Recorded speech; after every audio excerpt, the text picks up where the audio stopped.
Welcome back. Well, Dr. Anthony Ani joins us now. He's the Director of Mobilisation for the NYSC. Thank you for coming on this morning. Thank you. Let me just take it directly from that part where Mr. Ikeji talked about core members being compromised. Many would have been surprised at that because NYSC had always said no way that could happen. Well, thank you for giving us the opportunity to be here. I was taken aback to hear my friend talk about core members. The core members were compromised. It is the height of ingratitude to these core members for somebody to say that. I say this because throughout the election, you need to see the sacrifice that these core members made. Core members left their homes. They were in where you call racks. Racks gathering, even in some places, no beds, no mattresses, but they slept there. Some slept standing. That's the sacrifice they gave in this election and did their best. And unfortunately, when people talk about core members, people should ask, what were the rules assigned to the core members? Presiding officers. And right there, at each polling unit, the core members, to the glare of everybody, the core members, they perform their duties, they count the votes right there in the presence of everybody. At the end of that, their duties have ended. And so when people talk about core members did this, did that, I say no. And when Mr. Ikeji was talking, I wondered whether Mr. Ikeji was a spirit that he was in all the police stations, units in the Federation. I don't think that is fair. In fact, it is kudos to the core members. I think he talks about having access to information from situation room where people collate information. Well, maybe he was getting the wrong signal, because even from our own situation room, and for those of us who are there to take care of the welfare of the core members and monitor them, we saw that indeed they performed creditably well. Well, is it that because nobody will expect you to say that yes, core members were indeed compromised. No, if they were, I would have told you. Yeah, but you two were not the spirits that you were everywhere to monitor every core member. Let me tell you again, we have local government inspectors in all the local governments. We have zonal inspectors in all the local government. Mm-hmm. So it couldn't have been otherwise. No, but there were reports of core members who shied away from duties and did not report. Fine. And there were reports of those people getting paid and having to return the monies that they were given in error, it was saying. No, let me throw light on it. You see, what INEC did, INEC asked core members to go online, those who are interested, invite everybody, and register. Mm-hmm. But unlike what happened in 2011, because we were in collaboration with INEC, we made it compulsory. But you know the incident that took place in 2011, quite unfortunate, which nobody wants to remember. Parents were pressurizing even core members who had indicated interest to withdraw. And parents are critical stakeholders in the NYSC project. So we couldn't have done otherwise. Some people, their parents pressurized them, look, if you participate in this election, blah, blah, blah, blah, blah, I will deny you. So was it this current election? Yes, this current election.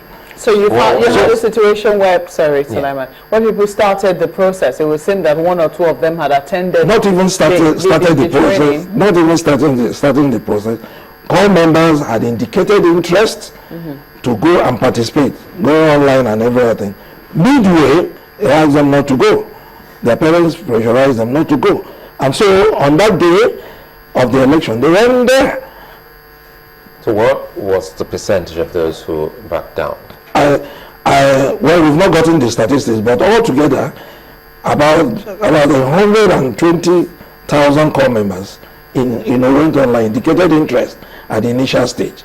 We are yet to collect those, the actual figure that backed out and the ones that What about liaising with these core members, knowing full well that they are always inside even the remotest of communities doing this particular service for the nation election day? We're trying to look at what these core members were doing. Do you have, or did you have a means whereby you were getting in touch with everyone, irrespective of where they were at that point in time? Exactly. That's why I told you. We have officers in the local government. The NYSC is structured in such a way that at the federal level, at the state, at the local government, you have officers there. And what we did as officers was this.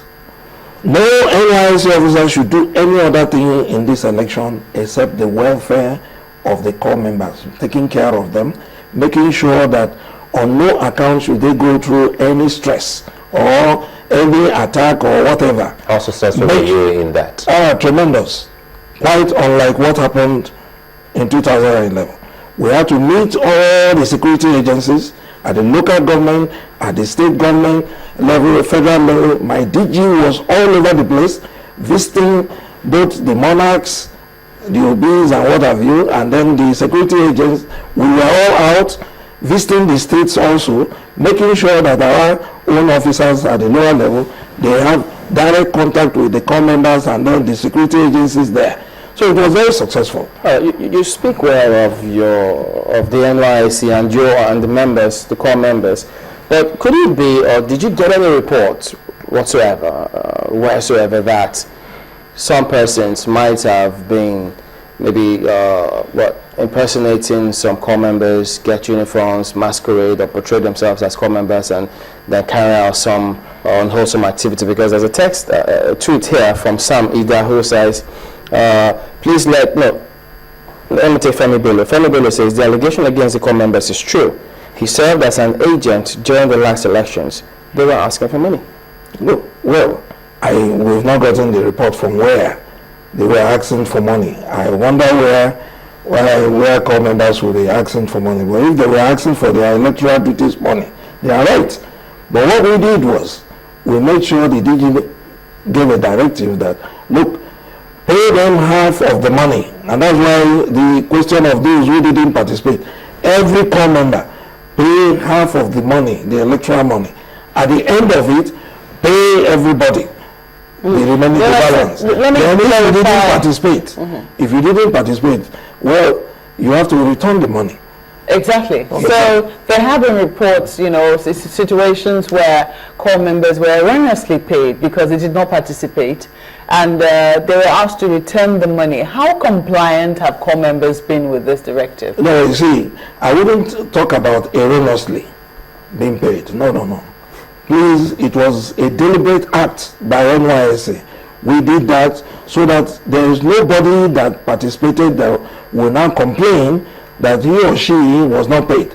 However, if you didn't participate, it's a very simple thing. You will have to recover the money. Don't forget, we pay the allowances. It's a matter of deducting it from the allowances. So if you didn't participate, it is not an erroneous, it is not money, I'm listening to you. The impression I get is that of a father talking about his children in the most glowing terms. All my children, they are very well behaved. They don't do, no black sheep. No black sheep in my fold. But we know, we were once core members. We know that cannot always be. Very good core members, you were. Otherwise, you wouldn't have been there. Never left repented. No. I don't want to go into the kind of core members we were. Okay. But, that's the impression I get. And I think that you can only say so much about your children, especially when there are so many of them. Yeah. And that's the reason I ask about this level of compliance in terms of returning the money. Have you seen, a certain willingness on the part of core members to return monies that were not given, that they did not earn, as it were? No, Mobile, take this. It's not a matter of willingness. You are working in channels. Channels advance money to you, and you did not do the job for which that money was advanced to you.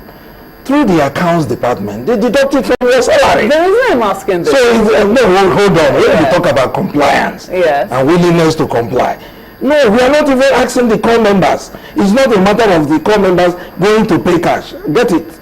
These things are deducted from their allowances. You were paid to go and do a certain assignment. For God's sake, you didn't do it. And then we have to deduct it from your allowance.